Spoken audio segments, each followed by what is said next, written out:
Hi, how's it going? My name's Ryan Chung. I'm an occupational therapy student, and you must be little Billy McCoy, is that correct? Yeah, I'm little Billy McCoy. Okay, great. Well, Billy, today we're going to be running some assessments, and these assessments will be measuring your visual perception. I'll be giving you this little workbook, and all you need is a pencil, and I'm going to read some instructions to you, and I want you to follow along as best as you can. Does that sound good? Okay, sounds good.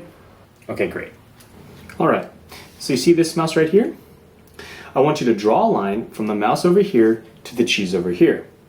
Be very careful when you draw your line. Try to stay in the center of the gray path, and once you start your line, do not lift up your pencil. Ready? Okay, go.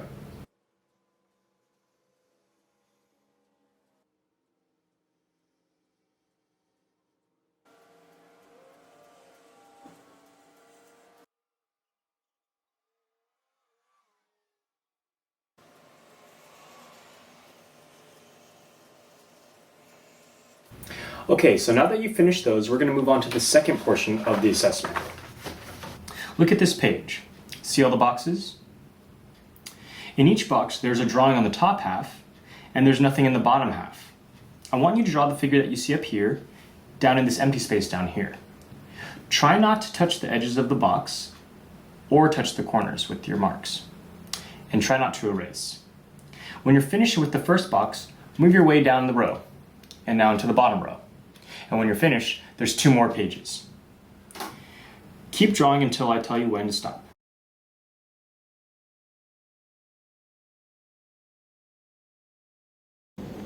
Okay, so I'm going to move on to the scoring portion of the assessment. I'm going to refer to the examiner's manual to kind of explain and walk me through the scoring process and how it all goes down. So first, you're going to go to subtest number 1, right? Make sure I'm on subtest number 1. Go to my examiner's manual and pull up the explanation of subtest number 1, eye-hand coordination. And here it's going to tell me a little bit about how to grade it and what to look for. So right here it gives you an example of how the points are distributed based on the line quality. So I'm going to go over here, I'm going to check it all, blah, blah, blah, make sure it's all good, or if it's not all good. And then I'm going to go down here and I'm going to kind of fill in these little boxes, which will give me a score and a total score. So once I achieve my total score, then I'm going to move on to the second subtest, copying right here, right? And then I'm going to go over here, and these pages, subtest number 2, all right? So I'm on the right place. And then I go into the examiner's manual. It says copying, nice little explanation of how to do it, and it will tell me to go to the back to, refer to the way that the points should be distributed. So right here, see we have item 1, the line that they drew, and the different ways that you can score the line quality. Clearly these ones are not what was asked, which is why you get a 0. And then you're going to flip through this until you get to the end of that subtest down here.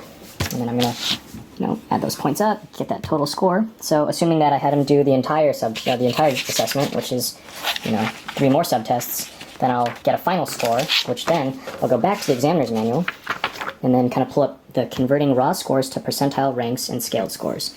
So ages is up here, this is 9, this is 10, and then, based on what score that they got, it'll kind of tell you percentile rank and scaled score and all that other stuff, okay? And that completes the developmental test of visual perception.